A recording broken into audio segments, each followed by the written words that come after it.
My name is Lynn Geiser. I am the founder of Hope for Veterans, and we are here today to talk about a little bit about my story, but also a little bit about why we do what we do and why we're in the community in the state of Florida.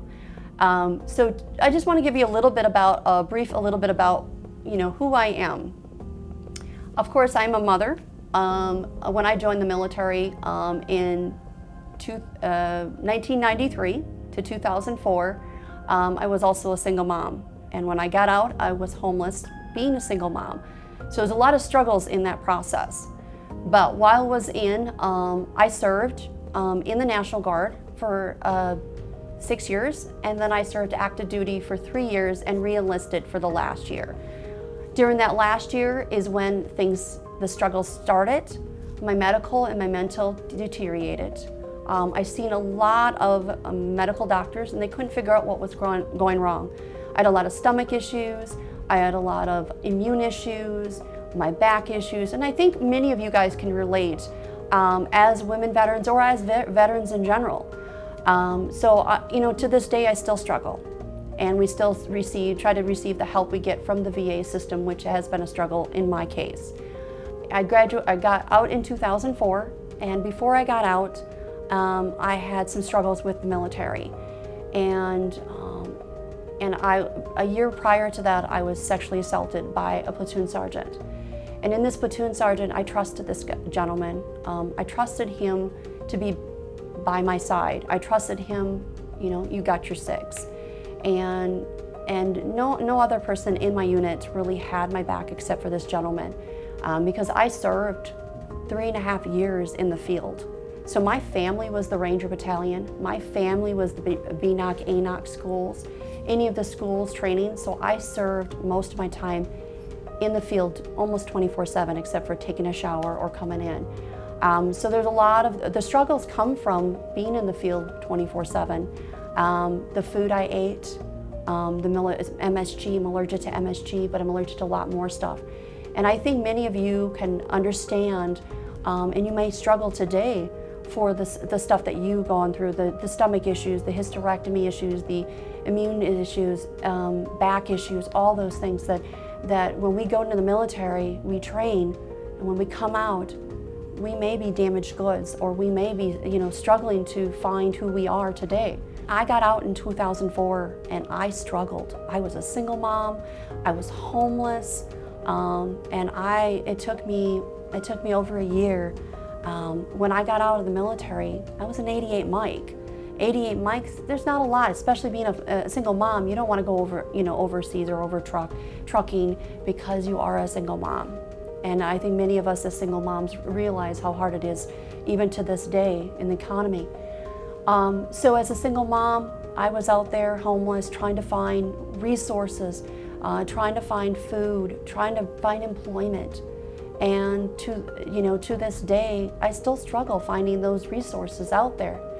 And I started in the state of Wisconsin.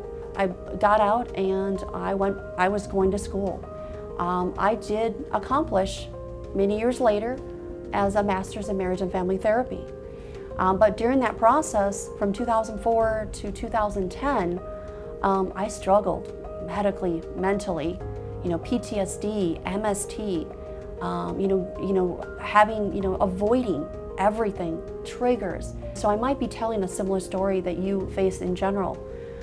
So in the long run, when I got out, I didn't know what I wanted to do except finish school. I did 2 jobs, going to college, being a single mom, having no time for even being a single mom.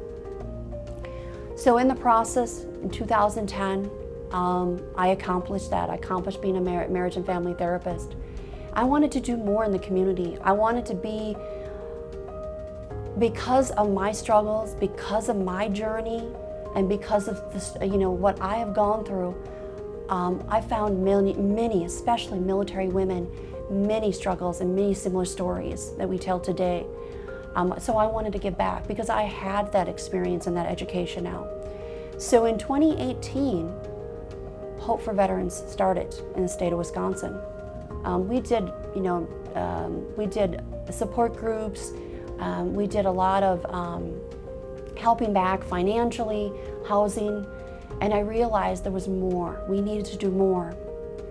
But unfortunately, my medical and my mental would not allow me to, because Wisconsin's a cold state.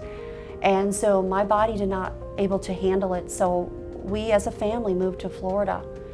And God told me I was here for a reason. And through this reason, I looked into researching the area, what needed to be done, what was out there in the organizations. And there was lots of organizations out there, and a lot of amazing ones, but it was limited. And I think many of us found out that there's a limited resources, limited housing, especially for our military women and their children. So there was a lot of lack of. When I came back, when I moved to Florida, I was 70%. I was struggling financially. And to that point, I had to continue to find a job. But the triggers, the mental health took over, and I couldn't do it. So eventually, the VA system, within a friend in the VA system, helped me, and financially, I'm stable financially. Medically and mentally, I still struggle every day. Some days getting out of bed. Some days just being who I am and not showing those struggles. But today, as of 2018, Hope for Veterans was created. And the reason why it was created is because of my struggles and because of the transitioning I see people, coming out of the military. When we transition out of the military, we lose our housing, our BAH. We lose our childcare, and we lose our support team. Many of us feel isolated, alone, because we feel like we're fighting this fight alone. And so statistically, moving to the state of Florida, statistically, we are the second highest populated state in nation. And what is here to offer? We need more housing, we need more benefits, we need more sister support. And that's where Hope for Veterans come in. It's not just the sister support we support. We provide the meet and greets for our military women. We provide family days, and after the research we've done, and we have found that there has been a need, and the biggest struggle is isolation. The biggest struggle is the transitioning. And so our biggest 4 goals has been the isolation, prevention of suicide, the housing area, and today, even as the housing area is really hit hard in the last, especially with COVID issues. And because of that housing area, even a woman with 100% single mom cannot afford it. Just alone, 100% female with children range between $3,500 to $3,900. It might be a little bit more, it might be a little less. But with that, you need 3 times the income in the state of Florida. You can only afford a $1,200 apartment.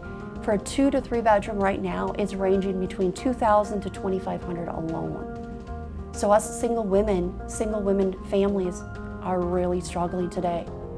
So that is what we're doing, Hope for Veterans. We are trying to prevent. We're trying to build that sister support, bring these sisters to the table through peer-to-peer support, through sister support, through therapeutic art that we provide, and through just alone being there for those sisters. And we do include our spouses, our military spouses also. So our biggest goal was to recognize, honor, and empower our military women. Come join us for our 2nd annual Hear Her Voice, Hear Our Voices Gala on November 4th at Kelly Farms in St. Augustine, Florida.